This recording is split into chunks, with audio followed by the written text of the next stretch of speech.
Kami lanjutkan Kompas Petang bersama saya Maida Pelfrina. Saudara, penyidik Polda Metro Jaya memeriksa sejumlah saksi di Solo, Jawa Tengah terkait ijazah Jokowi. Salah satu saksi yang diperiksa yaitu Kepala Sekolah SMA Negeri 6 Surakarta.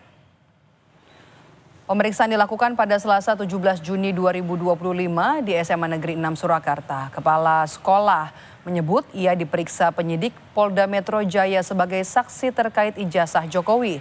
Kepala sekolah membenarkan Jokowi menyelesaikan pendidikan di SMA Negeri 6 Surakarta hingga lulus dan mendapatkan ijazah. Sejumlah dokumen terkait kegiatan akademik Jokowi di SMA juga diberikan kepada polisi sebagai bukti.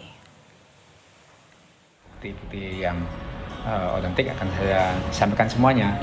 Di antaranya kemarin saya berikan informasi bukti yang ada. Pertama buku Indo ya, yang masih orisinil dan otentik itu. Kemudian juga presensi dari kelas 1 sampai kelas 3.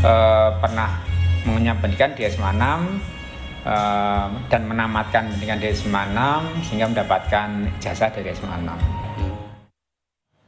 Presiden ke-7 Republik Indonesia Joko Widodo meminta penggugat ijazahnya untuk membuktikan tudingan soal ijazah palsu Jokowi, menyebut penudingnya harus siap menerima konsekuensi hukum jika tudingan ijazahnya palsu tidak terbukti. Jokowi memastikan tetap akan melanjutkan laporan dugaan pencemaran nama baik atas tudingan ijazah palsu di Polda Metro Jaya. Sekali lagi, kalau menuduh palsu itu harus bisa membuktikan sebenarnya di sebelah mana. Kalau memang sudah menuduh, ya nanti bisa digugat balik.